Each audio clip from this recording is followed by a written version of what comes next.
ও বাবা, অনুদের বাড়ি তো দেখছি আজকে প্রদীপ জ্বলছে, তারপরে শাক রান্না হয়েছে। কি ব্যাপার, অনুদের বাড়ি আজকে কি হতে চলেছে? তাহলে বন্ধুরা ভিডিওটা স্কিপ না করে পুরো বইটা দেখতে থাকো।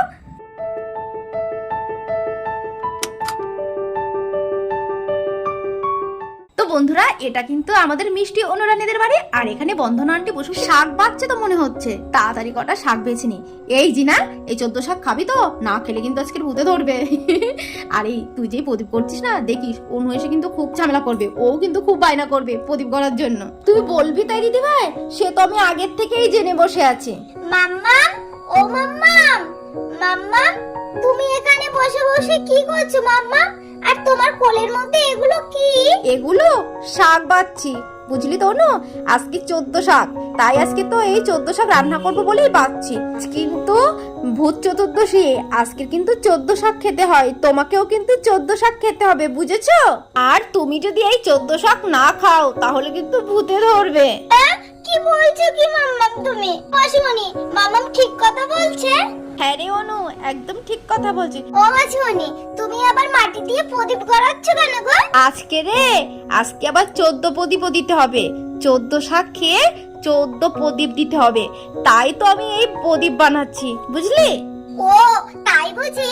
আমিও করব। ও মাসিমণি, তুমি আমাকে শিখিয়ে দাও না, আমিও করব। অনু, তার আগে যে তোকে 14 শাক খেতে হবে, তাহলেই যে তুই 14 প্রদীপ করতে পারবি। তার আগে যে করতে পারবি না, তাহলে তুই খাবি তো বল? আচ্ছা মাসিমণি, ঠিক আছে ঠিক আছে, আমি 14 শাক খাবো। এবার তুমি করতে দেবে তো? তাহলে তুমি করতে পারো। ওরে জিনা, যা, তোর একটা পার্টনার হলো। তোর তো প্রদীপ করা তাড়াতাড়ি হয়ে যাবে, আমার রান্না তো কেউ করে দেবে না। মাম্মা, তুমি মন খারাপ করো না, আমি তোমাকে হেল্প করে দেবো। বলো আমাকে কি করতে হবে, আমি তোমাকে করে দিচ্ছি। ও মাসিমণি, তুমি এখন প্রদীপ করা বন্ধ করো। আমি আগে আমার মাম্মামকে হেল্প করব, তারপরে তোমার প্রদীপ গড়িয়ে দেবো। না হলে যে আমি রান্না করতে করতে তো তোমার প্রদীপ করা সব হয়ে যাবে। এসব হবে না। তুমি এখন প্রদীপ করা রাখো তো, আমি মাম্মামকে হেল্প করে দেওয়ার পরে তো আমি আর তুমি একসঙ্গে প্রদীপ বানাবো, ঠিক আছে? ওরে বাবা, পাকা পুরি একটা বড় আমার রাঁধুনি এসেছে। হ্যাঁ, মাম্মামকে কিনা হেল্প করে দেবে। সত্যি তোর মাথায় বুদ্ধি আমি দেখে অবাক হই। আচ্ছা ঠিক আছে, আমি প্রদীপ রাখছি। আজকের মাম্মামকে রান্না করতে হবে না, আমি আর তুমি আজকে 14 শাক রান্না করব, ঠিক আছে? তাই বুঝি? আচ্ছা আচ্ছা, ঠিক আছে চলো, তাহলে তুমি আর আমি আজকে রান্নাও করব। এই দিদি ভাই, যা, তোর আজকে ছুটি। আমি আর অনু আজকে আমরা 14 শাক রান্না করবো, আবার প্লাস 14 প্রদীপও করবো, ঠিক আছে? যা, তোর তো মনে খুব কষ্ট, ওকে কেউ হেল্প করে দেয় না, আজকে আমরা হেল্প করবো। যা যা, তোর আজকে ছুটি। হ্যাঁ মাম্মা, তুমি যাও, আজকে আমি আর মাসিমণি রান্না করব। হ্যাঁ যাক বাবা, আজকে একটু রান্না বান্না থেকে একটু মুক্তি পেলাম। ঠিক আছে, তোরা তাড়াতাড়ি কর, আমি বরং অন্য কাজ করি গিয়ে, বুঝলি? এই শোন, আর একটা কথা, রান্না করতে বলেছি ঠিক আছে, কিন্তু শাকে কিন্তু একদম পেঁয়াজ রসুন দেবে না, নিরামিষ হবে কিন্তু, শুধু ঝাল ফোড়ন দিয়ে করবি, ঠিক আছে? আরে দিদি ভাই, ঠিক আছে বাবা, ঠিক আছে, আমি জানি, তুই যা তো এখান থেকে। এই বলে বন্ধনা আন্টি তো চলে গেল অন্য কাজে, ঘরের দিকে। হ্যাঁ রে অনু, দিদি ভাইকে তো খুব জোর গলায় বললাম যে পারবো, সত্যি সত্যি আমরা পারবো তো? মাসিমণি, তুমি পারবে, আর যদি না পারো ইউটিউব থেকে একটু দেখে নেবে। হ্যাঁ তাই তো অনু, তুই একদম ঠিক কথা বলেছিস। তবে লেট না করে রান্না বান্না শুরু করে দি। আয়, প্রথমে ভালো করে জালটা ধরিয়ে নিলাম। এবার মনে হচ্ছে কড়া গরম হয়ে গেছে, তেলটা বরং দিয়ে দিই। আরে অনুরে, রান্না করছি না তো, মনে হচ্ছে যেন যুদ্ধ করছি। তেল তো মনে হচ্ছে গরম হয়ে গেছে, এবারে ঝাল দুটো দিয়ে দিলাম। ঝাল দুটো ভালো করে নাড়তে হবে, নেড়ে চেড়ে নিলাম। এবার কি করব? ও মাসিমণি, আরে এবার ওই কি হবে? আচ্ছা আচ্ছা, সেই 14 শাক দিতে হবে তো? হ্যাঁ রে অনু, তুই ঠিক বলেছিস, ভুলেই গেছি, আমার মাথা থেকে পুরো বেরিয়ে গেছে। এবার 14 শাকগুলো দিয়ে দিলাম। ও মাসিমণি, এবার 14 শাকের মধ্যে লবণ হলুদ দাও। হ্যাঁ রে অনু, দিচ্ছি। এই অনু, তুই কি করে জানলি রে যে রান্নার মধ্যে লবণ হলুদ দিতে হয়? ও মা, জানবো না, মাম্মা তো করে, আমি তো দেখেছি। ও তাই বুঝি? যাক, আমার থেকে তুই অনেক ভালো জানিস রে। এবার তো বেশ খানিকক্ষণ ধরে নাড়াচাড়া করলাম, এবার ঢেকে দিলাম।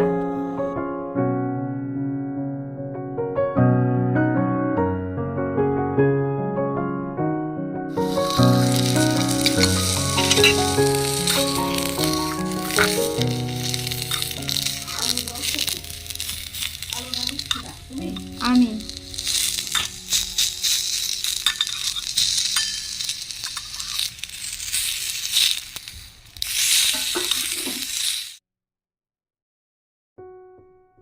হ্যাঁ রে অনু, এবার কিন্তু দেখে মনে হচ্ছে শাকটা হয়ে গেছে। চল এবার বরং আমি নামিয়ে ফেলি। হ্যাঁ, আহ, কত সুন্দর গন্ধ বেরিয়েছে মাসিমণি। খেতে মনে হচ্ছে খুব সুন্দর হবে। খুব সুন্দর হবে না মানে? দেখতে তো হবে কে রান্না করেছে। অনুর মাসিমণি রান্না করেছে বলে কথা। হ্যাঁ, দেখ আমাদের কত সুন্দরভাবে রান্না করা হয়ে গেছে।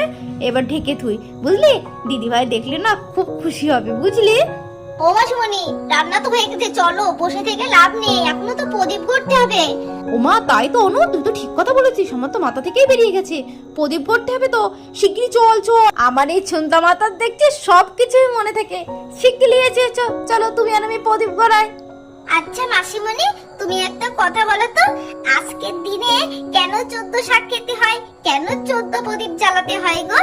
আচ্ছা তাহলে শোন, কালী পুজোর আগের দিন ভূত চতুর্দশী লাগে। এই ভূত চতুর্দশীর দিনে জানো তো, কিছুক্ষণের সময়ের জন্য স্বর্গ ও নরকের দরজা খুলে যায়, তখন আত্মারাও মর্তে নেমে আসে। আর তাছাড়াও জানো তো, এই দিনে প্রচুর পরিমাণে মানে অশুভ শক্তি বৃদ্ধি পায়। এই অশুভ শক্তি যাতে বাড়ির মধ্যে প্রবেশ না করে, তার জন্য এই 14 প্রদীপ জ্বালানো হয়। আর তাছাড়াও আর একটা রিজন আছে, এই ভূত চতুর্দশীর দিনে মর্তে আসে পূর্বপুরুষেরা, বুঝেছো?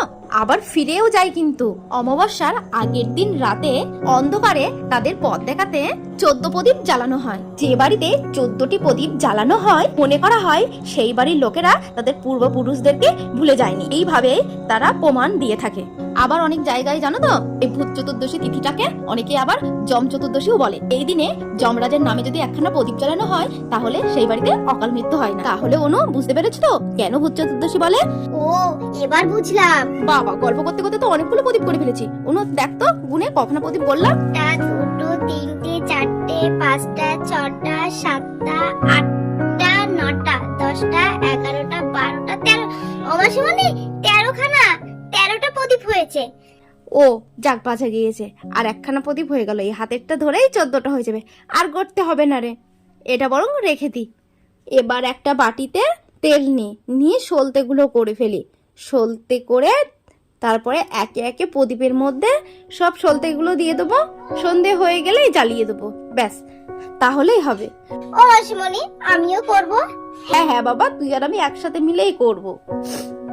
জানো মাসিমণি, তুমি যখন গল্প বলছিলে না ওই 14 প্রদীপ কেন দিতে হয়, আমার জানো তো খুব ভয় করছিল।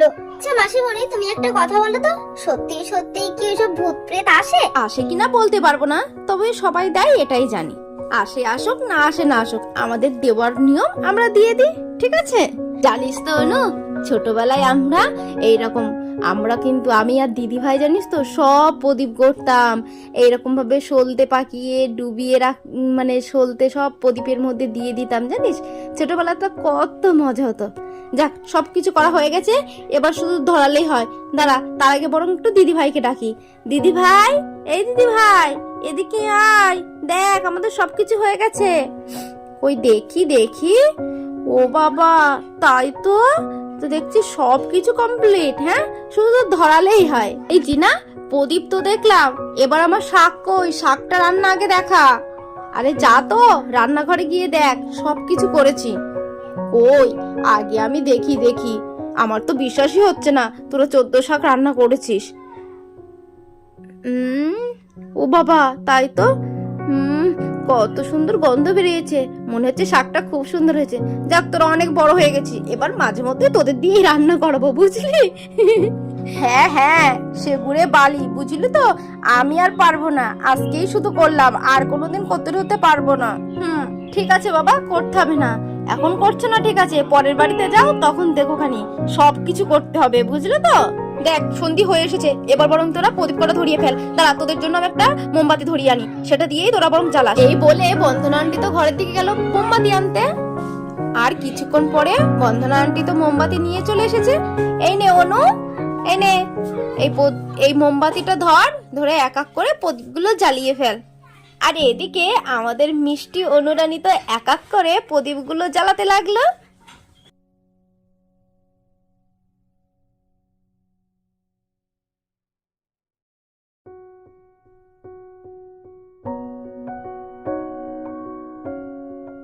তো বন্ধুরা দেখলে তো ওরা কত সুন্দরভাবে ভূত চতুর্দশী তিথিটা পালন করলো, 14 শাক খেয়ে আবার 14 প্রদীপ ধরিয়ে।